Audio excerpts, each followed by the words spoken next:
Hello everyone, welcome to the online class of Shri Ram Public School, myself Pragati Pandey. Dear students, we have seen the 3 videos of chapter Mineral and Power Resources. Today we will see the topic Uses of Minerals. So we have discussed previously the distribution of minerals and also seen the distribution in all the continents, how the minerals are distributed and which is the abundant mineral in which continent. We have discussed all these things. Today we will see the uses of minerals. Minerals are used in many industries. Minerals which are used for gems are usually hard. These are then set in various style for jewelry.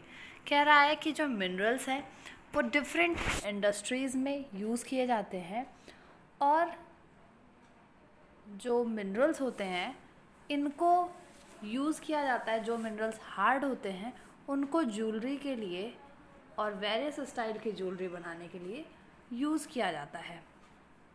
कुछ जो hard होते हैं उनको, वो पत्थर के नुमा होते हैं, उनको हम अपने घरों में रखते हैं। जैसे आप लोगों ने शायद देखा होगा कि कुछ लोग अपने घर में कछुआ रखते हैं, वो भी क्या होता है, सफ़ेद पत्थर का होता है। तो वो सब क्या होता है, कहीं ना कहीं वो हमारे यूज़ की चीज़ें हैं। Copper is another metal use in everything from points to pipe. Copper एक ऐसा मेटल है जो हर जगह यूज़ होता है, चाहे वो कॉइन हो या वो पाइप हो या वायर हो। लगभग ऑलमोस्ट जगहों पे यूटेंसिल्स भी बनते हैं उसके, तो लगभग जगहों पर यूज़ किया जाता है। Silicon use in the computer industry is obtain from quartz. कह रहा है, आपने सुना होगा कि सिलिकॉन की चिप होती है, सिलिकॉन चिप होती है, आपके मोबाइल में चिप होती है, इवन कंप्यूटर के मदरबोर्ड में सिलिकॉन होता है।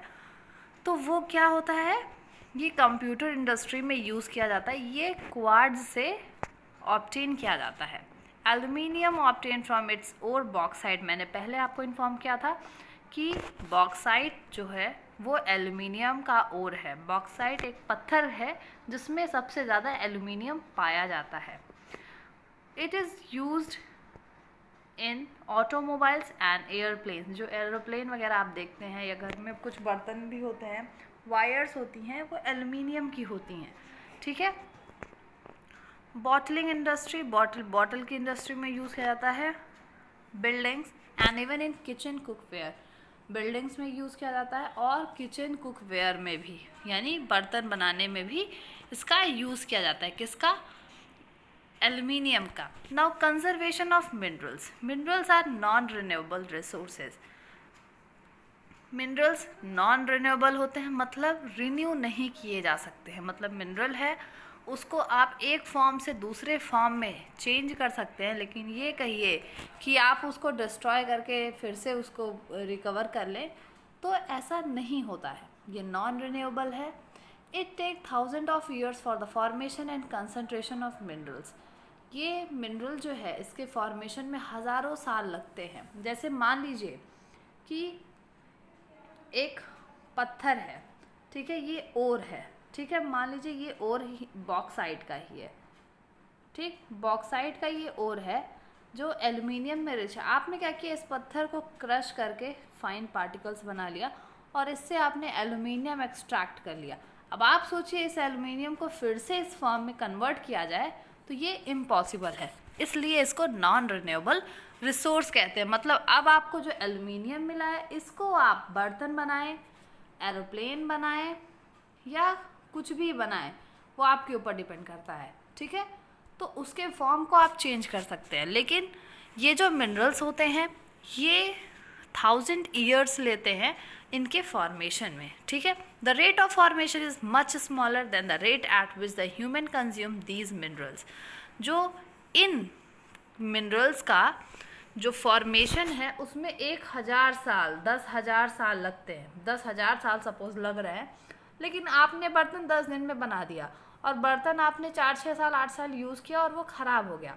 लेकिन इसके एल्यूमिनियम के बनने में लगा 10,000 साल और आपने इसको बनाया बर्तन और बर्तन को यूज़ करके कबाड़ में भी डाल दिया सिर्फ 10 ही साल में। तो कह रहा है कि यूज़, जो मिनरल्स का यूज़ है उसके हिसाब से अगर देखा जाए तो मिनरल का जो फॉर्मेशन है उसमें कई हज़ार साल लग जाते हैं, बहुत ज़्यादा टाइम लगता है। It is necessary to reduce wastage in the process of mining, इसलिए ये ज़रूरी है कि जब खुदाई हो, जब माइनिंग का प्रोसेस हो, उस समय हम जो मिनरल्स हैं उनका नुकसान, उनको वेस्ट ना करें। ठीक है। Recycling of metal is another way in which the mineral resources can be conserved, और मिनरल के लिए सबसे बेस्ट मेथड है उनका रिसाइकल करना।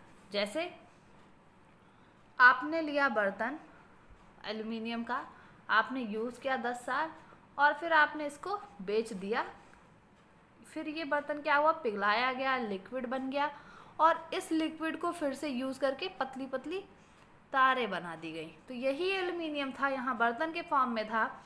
इसको कुछ टाइम बाद जब ये ख़राब हो गया, बेचने के बाद इसको हमने बेच दिया, बेचने के बाद इसको पिघला करके इसको तार का फॉर्म दे दिया गया। तो ये क्या है, उसको दोबारा से हमने दूसरे फॉर्म में यूज़ कर लिया। तो मिनरल के लिए recycling is the best method. Recycle आप देख रहे हैं, इसमें क्या होता है, मिनरल्स को रिसाइकिल करके हम कंजर्व कर सकते हैं, उनको दोबारा यूज़ करके हम कर सकते हैं। जैसे बर्तन के दुकान पे आप जाइए, पुराने बर्तन को दे करके नए बर्तन आप ले लीजिए, तो वो क्या हो गया, वो फिर से उस बर्तन वाला उसको नए बर्तन बना देगा उस बर्तन से। तो ये रीयूज़ की कंडीशन होगी। और रिड्यूस, अगर हम कोशिश करें कि हम ज़्यादा नुकसान मिनरल्स का ना करें, उनके यूज़ को रिड्यूस करें। Now the power resources. Sunny's mother begins her day by switching on the geyser। Sunny की माता अपने दिन की शुरुआत गीज़र को ऑन करने से शुरू करती हैं। She iron Sunny's school uniform before waking him up.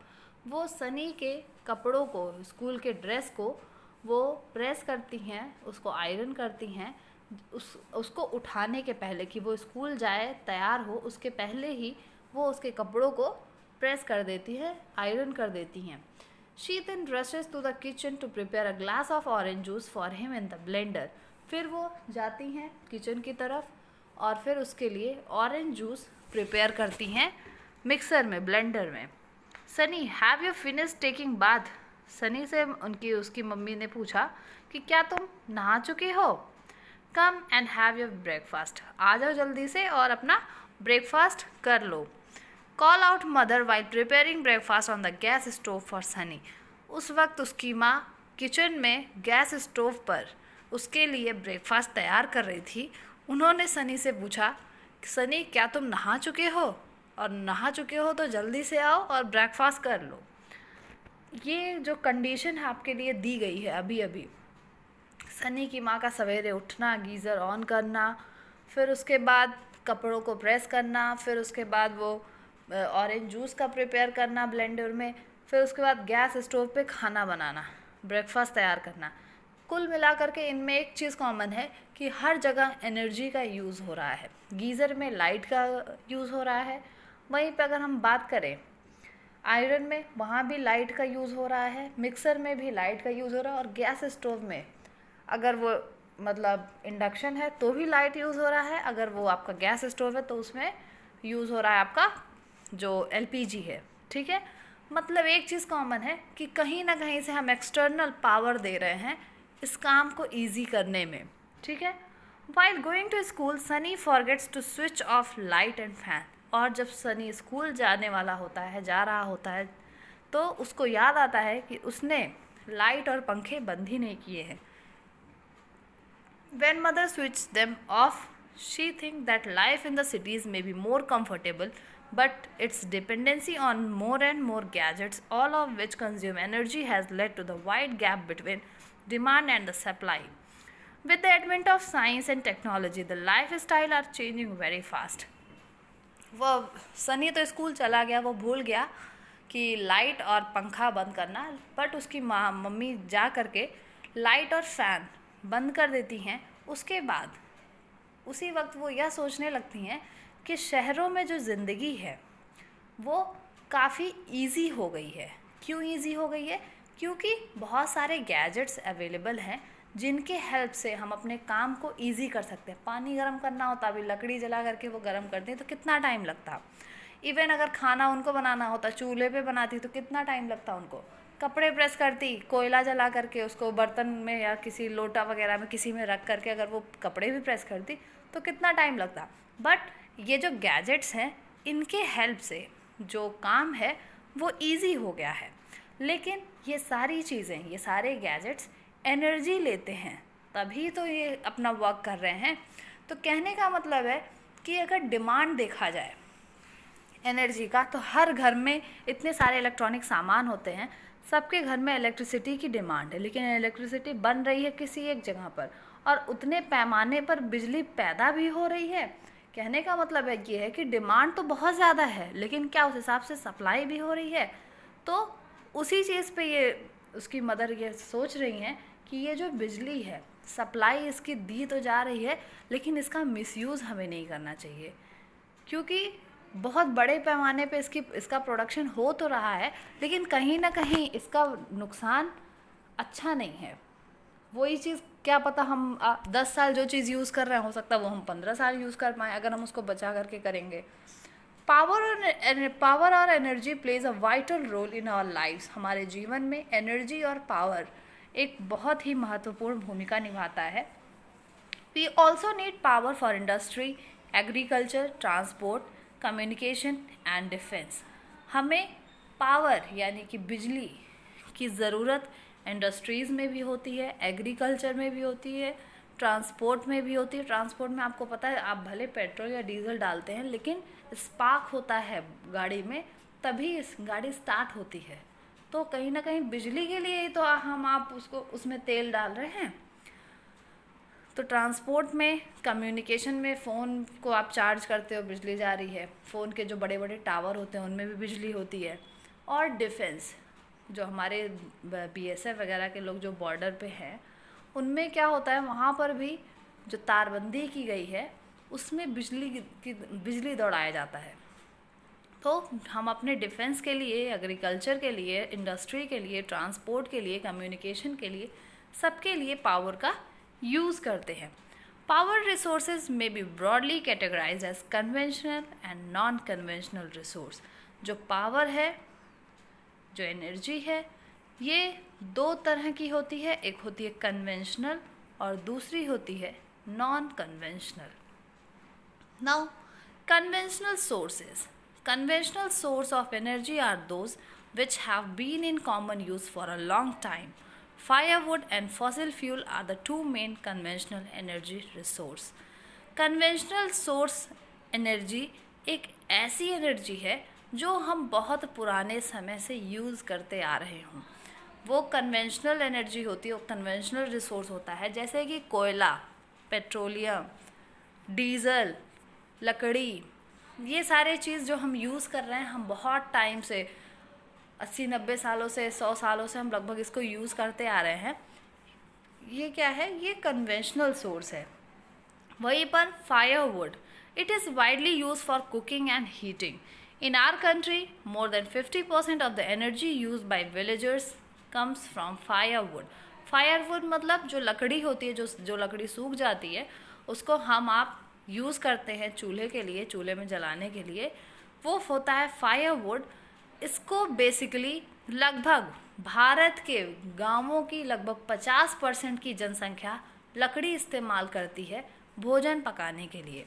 ठीक है, यानी कि सोर्स ऑफ एनर्जी लगभग 50% विलेजर्स का फूड के प्रोडक्शन के लिए, फूड को प्रिपेयर करने के लिए सिर्फ और सिर्फ फायरवुड से किया जाता है। Remain of plant and animals which were buried under the earth for millions of years got converted by the heat and pressure into fossil।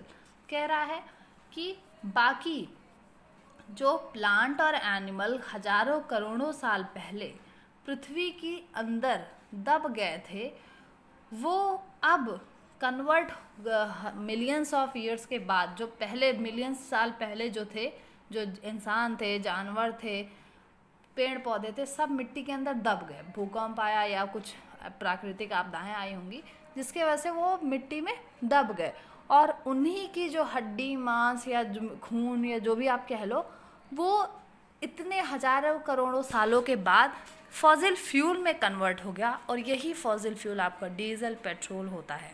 ठीक है। Fossil fuel such as coal, petroleum and natural gas. Fossil fuel कौन कौन से हैं? Coal, petroleum and natural gas are the main source of conventional energy.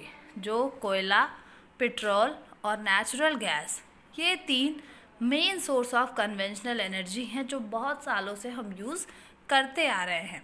The reserve of these minerals are limited. इन minerals का जो reserve है, मतलब इनका जो रिज़र्व है वो बहुत ही लिमिटेड है। मतलब पृथ्वी के अंदर कोई चीज़ प्रेजेंट है तो उसकी तो एक लिमिट होगी ना, कि हाँ इतने 1000 क्विंटल लीटर में होगा या इतने में होगा, तो उसकी एक लिमिट है। तो उसकी लिमिट जिस तरह से जनता यूज़ कर रही है, पब्लिक यूज़ कर रही है, पॉपुलेशन यूज़ कर रही है, उस हिसाब से ये अनुमान लगाया जाता है कि जिस तरह से तेल का यूज़ हो रहा है, जिस तरह कोयले का यूज़ हो रहा है, उसके हिसाब से अगर देखा जाए तो बहुत ज़्यादा दिन ये जो फॉसिल फ्यूल हैं ये नहीं चल पाएंगे। फॉसिल फ्यूल की हिंदी होती है जीव आस्म, यानी जीव जो थे पहले उनका आस्म, उनका बचा खुचा जो भी अवशेष है वो हज़ारों करोड़ों सालों के बाद अब इस फॉर्म में पाया जा रहा है, जो कि कोयला, पेट्रोलियम, नेचुरल गैस है। कह रहा the rate at which the growing world population is consuming them is far greater than the rate of their formation. कह रहा है जिस तरह से, जिस दर से, जिस परसेंटेज से जनता इसको यूज़ कर रही है, इन चीज़ों को यूज़ कर रही है, उसके हिसाब से इनका प्रोडक्शन नहीं है, क्योंकि ये हज़ारों करोड़ों साल पहले बने थे और हम पिछले 100-150 सालों से यूज़ कर रहे हैं। आने वाले 150 साल यूज़ करेंगे, उसके बाद ये फॉसिल फ्यूल ख़त्म हो जाएंगे। कहने का मतलब ये कि इनके फॉर्मेशन में तो कई हज़ार करोड़ साल लगते हैं, लेकिन इनको यूज़ करने में हमें कुछ ही साल लगते हैं, 100-200 साल लगते हैं। ठीक है, तो जो चीज़ इतने सालों में प्रिपेयर हो रही है, हज़ारों सालों में, करोड़ों सालों में, उसको हमें इतने कम समय में नुकसान नहीं करना चाहिए, यानी उसका ज़्यादा प्रोडक्शन, उसका ज़्यादा दुरुपयोग नहीं करना चाहिए, उसको हमें लिमिट में यूज़ करना चाहिए। ठीक है, और इस तरह से, ऐसा जिस तरह से यूज़ है, इस तरह से लगता है कि ये जल्दी ही फॉसिल फ्यूल ख़त्म हो जाएंगे। ठीक है, ऊपर है आपका एक चार्ट है जिसमें कुछ अंतर, उसके डिसएडवांटेज और एडवांटेजेस बताए गए हैं ऑयल और नेचुरल गैस में। ऑयल का एडवांटेज क्या है? Easier to transport. जैसे क्या होता है, जो हमारे कन्वेंशनल रिसोर्स है, इसमें कोयला, पेट्रोलियम और नेचुरल गैस है, 3 चीज़ें हैं। तो पेट्रोलियम यानी कि ऑयल, पेट्रोलियम में डीजल और ये सारी चीज़ें इकट्ठा आती हैं, तो उसका एडवांटेज क्या है उन तेलों का, पेट्रोलियम वगैरह का, कि इनको ट्रांसपोर्ट करना इजी होता है। बेसिक ऑफ पेट्रोकेमिकल इंडस्ट्री, ये जो पेट्रोकेमिकल इंडस्ट्रीज़ हैं उनमें इन्हीं तेलों को यूज़ किया जाता है, पेट्रोलियम, डीजल वगैरह को ही यूज़ किया जाता है। ऐसे ही नेचुरल गैस का जो एडवांटेज है, ईजियर टू ट्रांसपोर्ट, पाइपलाइंस के थ्रू ट्रांसपोर्ट किया जाता है। जैसे बड़े बड़े शहरों में, दिल्ली वगैरह में आप देखेंगे गैस की पाइपलाइन पड़ी हुई है, आपके बस्ती में भी इस समय गैस की पाइपलाइन पड़ रही है। ठीक है, तो ये गैस की पाइपलाइन में अंदर क्या होता है, पृथ्वी के अंदर, मिट्टी के अंदर दबी हुई होती है, उसमें से गैस को छोड़ा जाता है और इजी वे में घर तक पहुंचाया जाता है। Cleaner than oil and coal, और इसका जो, जैसे कोयला जब आप जलाते हैं तो बहुत ज़्यादा पोल्यूशन होता है, पेट्रोल जलाते हैं तो पेट्रोल से उससे थोड़ा कम पोल्यूशन होता है, लेकिन नेचुरल गैस जब आप जलाएंगे तो उससे बहुत कम पोल्यूशन होता है। ठीक है, और ये तेल से सस्ता भी पड़ता है। 1 लीटर है, अगर आप पेट्रोल आज समय 99 रुपये चल रहा है, तो अगर आप 1 लीटर ले रहे हैं तो आपका 99 लग रहा है। अगर आप 14 लीटर मान लीजिए ले रहे हैं तो 1400 रुपये लग जाएंगे इस तेल को लेने में, पेट्रोल को लेने में। लेकिन नेचुरल गैस आपको LPG 14 किलो का मिलता है 800-700 रुपये में, तो ये सस्ता भी है इन कंपैरिजन टू ऑयल। ठीक है, इन सब के डिसएडवांटेजेस क्या हैं? डिसएडवांटेज है depletion of oxygen due to spillage and gas leakage. कह रहा है कि ये जो ऑयल है, पेट्रोल है और जो कोयला है या नेचुरल गैस है, ये क्या करता है, ये ऑक्सीजन को नुकसान पहुंचाता है। क्योंकि अगर ऑयल हुआ, कोल हुआ या नेचुरल गैस हुआ, इनको अगर जलाना हो तो ऑक्सीजन की नीड पड़ती है, और ऑक्सीजन उस टाइम इसका नुकसान होता है और तभी ये तीनों चीज़ें जलती हैं। तो कहीं ना कहीं ऑक्सीजन हमको, मतलब हमारे ऑक्सीजन को ये नुकसान पहुंचा रहे हैं। Pollution release caused acid rain, क्योंकि कोयला हुआ, पेट्रोल हुआ, नेचुरल गैस हुए, जब ये सब जलते हैं तो बहुत ज़्यादा पॉल्यूशन क्रिएट करते हैं, जो एसिड रेन का कॉज बनता है, एसिड रेन का कॉज बनता है। वहीं पर one more condition is exploration of new fuel is not easy. और कोई नया फ्यूल, ये तो फ्यूल जो यूज़ हो रहे हैं, इनके अलावा कोई नया फ्यूल अभी आया नहीं है, एक्सप्लोर नहीं हुआ है, ठीक है। Now conventional sources of energy. अब आगे जो कन्वेंशनल सोर्स हैं एनर्जी के, उनके दो तरह है, फायरवुड और कोयला। इनके बारे में डिस्कस करेंगे, इनके एडवांटेज और डिसएडवांटेज क्या क्या है। फायरवुड का इजी एक्सेस, मतलब आसानी से हमें आसपास पेड़ पौधों से मिल जाता है। Provide energy to a large number of people, और ये बहुत ज़्यादा जनता को एनर्जी दे रहा है। जैसे कुछ जनजाति हैं, वहाँ पेट्रोलियम थोड़े हम पहुँचा पाएंगे जनजातियों को, लेकिन वहाँ वो जंगलों में रह रहे हैं तो उनके लिए ईजी है लकड़ी तोड़ लेना। तो ये इसके एडवांटेज है कि ईजिली हमें मिल जाता है और ज़्यादा नंबर में जनता को अवेलेबल है। इसका डिसएडवांटेज क्या है, कलेक्शन इज़ टाइम कंज्यूमिंग। एक एक लकड़ी आप बीनोगे तो आपको थोड़ा टाइम लगेगा, और पेट्रोल पंप पे गए 1 लीटर तेल भरवा लिए, तो इसके लिए ये है कि आप जब इसको इकट्ठा करोगे तो उसमें टाइम लगता है। पोल्यूशन भी कॉज करता है, बिल्कुल धुआं भी निकलता है जब आप लकड़ी जलाते हैं। Promoting green house effect, deforestation. हाँ, जब आप लकड़ी को ज़्यादा यूज़ करेंगे तो ऑब्वियस सी बात है पेड़ों का नंबर घटेगा, तो डिफॉरेस्टेशन भी होगा, फॉरेस्ट की कटाई भी हो रही है। और ये क्या है, ग्रीन हाउस इफेक्ट को, यानी कि एटमॉस्फेयर में गर्माहट पैदा करता है, ठीक है। तो ये था उसके एडवांटेज और डिसएडवांटेज किसके, फायरवुड के। अब बात करेंगे कोल।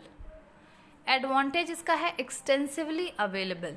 कोयला क्या है, एक्सटेंसिवली अवेलेबल होता है। एफिशिएंट कन्वर्जन टू इलेक्ट्रिसिटी, और अगर हम कोयले से बिजली पैदा करें तो बहुत ही ज़्यादा मात्रा में हमें बिजली मिलती है in comparison to other methods. इसके डिसएडवांटेज क्या है, क्योंकि ये इन्वायरमेंट को पोल्यूट करता है, पहला। बल्कि टू ट्रांसपोर्ट, और इनको ट्रांसपोर्ट करना इनका थोड़ा सा मुश्किल होता है। Now hydel power. Hydel power इसका मतलब जो hydro electricity, hydro means water और इलेक्ट्रिसिटी मीन्स बिजली, यानी पानी से जब बिजली पैदा किया जाता है तो उसको हाइड्रो इलेक्ट्रिसिटी कहते हैं। तो हाइडल पावर में इसमें इसका एडवांटेज क्या है कि इससे ज़्यादा पोल्यूशन नहीं होता है।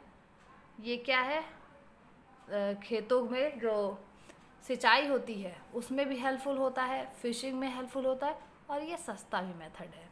वहीं पर अगर हम बात करें डिसएडवांटेज की, डिस्प्लेसमेंट ऑफ, हाँ, जहाँ पे हाइड्रो इलेक्ट्रिसिटी पावर प्लांट है, सपोज उत्तराखंड में कहीं हैं, अगर इनकी बात किया जाए तो जहाँ पे इतने बड़े पैमाने पर पानी का उलटफेर किया जाएगा तो ऑब्वियस सी बात है अगल बगल के एरिया में बाढ़ की संभावना रहेगी।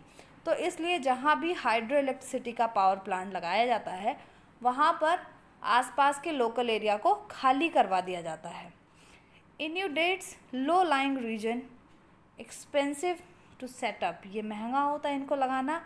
और लो लाइंग रीजन जो क्या होता है, हाई से जो लो, जैसे माउंटेन है, यहाँ से पानी आ रहा है तो हम बीच में यहाँ लगा देते हैं जिससे बिजली इस साइड का प्रोडक्शन हो सके। लेकिन अगर ज़मीन की सतह है, कहीं कुछ इस तरह सतह है, इस पर से पानी जा रहा है, तो आप कहाँ लगाओगे, तो जो नीचे वाली सतह होती है उनमें लगाना मुश्किल होता है, ठीक है, और ये महंगा भी होता है, ठीक है। तो आज हमने जो कन्वेंशनल सोर्स था उसके बारे में हमने पढ़ा, फायरवुड पढ़ा, कोयला, हाइड्रो इलेक्ट्रिक पावर, ऑयल और नेचुरल गैस, इन सब के एडवांटेज और डिसएडवांटेज पढ़े। अगले क्लास में हम कोयले के बारे में पढ़ेंगे। So that's all for today guys, thank you everyone.